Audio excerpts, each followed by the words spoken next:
And if there's one piece of data, just one piece of data that you want to pay attention to with respect to Canadian real estate, it is that piece of data. It is so important, and it is the one thing that could, in fact, lead to a Canadian real estate crash. The Bank of Canada increased the overnight lending rate by 1/4 point to 4.5%. And this was widely expected, and they signaled that they would be taking a pause from increasing interest rates going forward, depending on what the data says.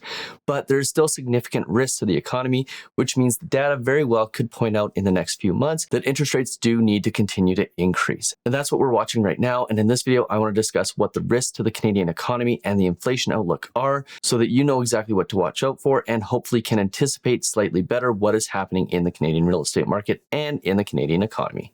But before we get into it, my name is Nolan Matthias, and if you want to thrive financially, this is the place for you. So go ahead, click that subscribe button and hit that like button so more people like you can see this video. And don't forget, I'm giving away my new book, Mortgage Secrets, at mortgagesecrets.ca. Now, at first, I was giving away the first 500 copies, but these went so fast that I forgot to turn off the website and ended up giving away 650 of them instead. I'm actually going to increase the number to 1,000, so there's about 350 left to be had. I don't know if they will still be here when you see this video, but go ahead, go to that website. If it is still up, if it is still running, there's still books to be had, and you can have yours just by paying the shipping and handling.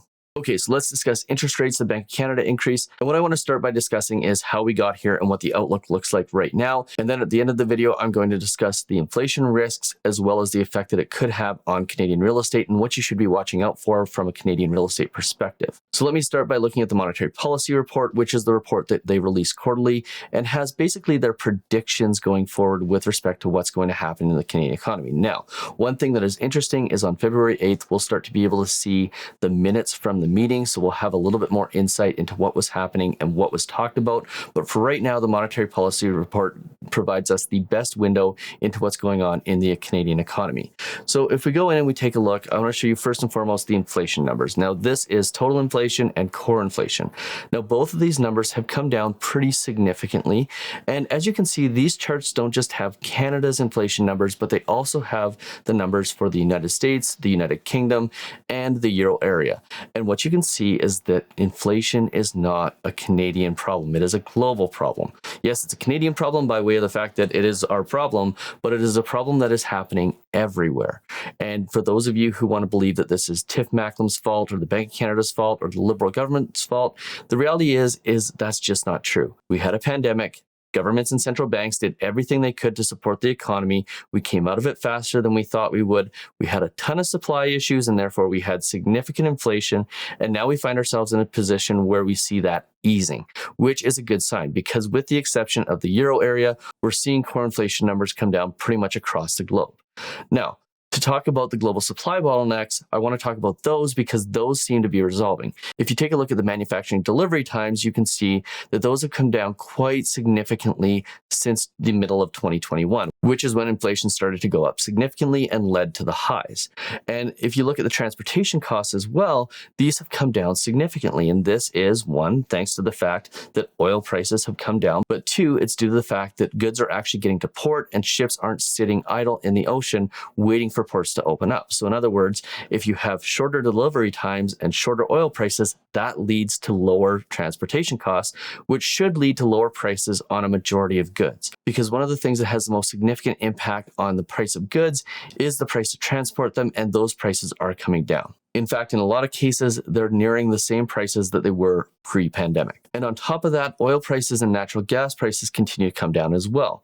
This leads to lower gas prices, which we're all seeing at the pump, and lower heating costs. And for anybody who lives in a northern country that requires heat and uses natural gas to heat homes, we know that this was painful last year. Well, those prices are starting to come down, and that is obviously a good thing from the perspective of Canadians' pocketbooks. And if you take a look at the things that are contributing to inflation, you can actually see that energy prices are one of the things that is actually reducing inflation quite substantially because these prices have come down.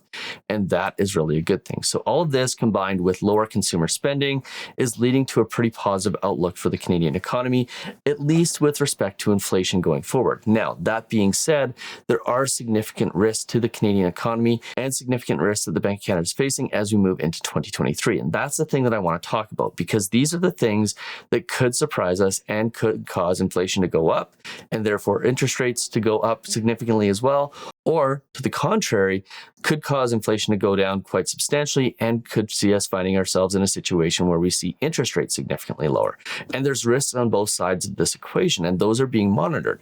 And there's certain things that you can look for yourself in the economy in order to determine what's really happening going forward. And if we're aware of what these risks are, then what we can do is we can monitor them ourselves, and that will give us at least some sort of idea of what we should be doing with respect to planning for the next month or 2 months down the road. So if you want to look a little bit more into this, what you do is you look at the monetary policy report, which is obviously one of the most boring documents on the planet. You probably want to have a glass of wine or maybe a beer or maybe a couple of drinks in order to sit down and read this. But if you want to look at more at this, the Bank of Canada always releases at the end of the monetary policy report a section that is titled Risk to the Inflation Outlook. And this has risks both in the positive and in the negative. And at this point, there are two primary risks that they're monitoring. The first is labor costs. The second is oil prices. Now, the thing that they're watching with respect to labor costs is the fact that labor costs have gone up by about 5%. And this is not healthy when you're looking for a 2% inflation target. So if this continues, we could find ourselves in a situation where we see continued inflation due to what's called a wage price spiral.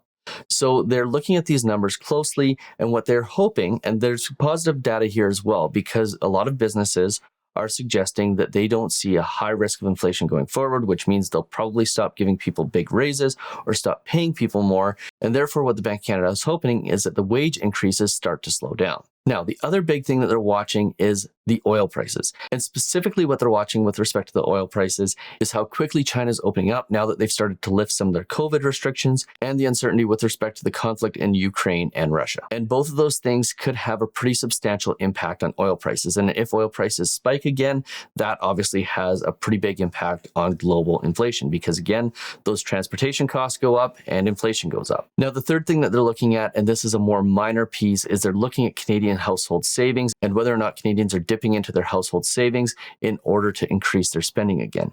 And for the most part, it looks like Canadians are being smart. They see what's coming. They see that there's higher interest rates there and higher costs across the board, and therefore they're not dipping into their savings, but they're keeping those in reserve. And hopefully, in a lot of cases, they're making lifestyle changes as opposed to borrowing money in order to support their lifestyles. And if consumer spending starts to go up because people are dipping into their savings, obviously, higher inflation. Now, on the other side of the conversation, which is lower inflation, there's one big thing that the Bank of Canada is watching with respect to lower inflation numbers that could have a pretty significant impact on Canada. And that's if we find ourselves going into a global recession. Because if we find ourselves in that situation where we are going into a global recession and that impacts Canada, well, that could lead to higher unemployment. And here's the thing that you have to watch when it comes to higher unemployment, is higher unemployment is the thing that could lead to a Canadian real estate crash. And if there's one piece of data, just one piece of data that you want to pay attention to with respect to Canadian real estate, it is that piece of data. It is so important, and it is the one thing that could, in fact, lead to a Canadian real estate crash. So if we find ourselves in a place where unemployment starts to creep up just a little bit, well, unemployment tends not to creep up just a little bit. It tends to go up quite substantially when it does start to increase. And that is the thing that could turn the Canadian real estate market on its head. Because as of right now, the delinquency rates in Canada are some of the lowest that they have ever been, 0.14%. And the reason for that is because the majority of Canadians who want to be employed are employed. And they can go out, they can get their job, they can earn their income, and they can still afford their homes, because that is typically where people will spend their money first. They can cut out all the other things, but their homes are the one thing that they tend to protect.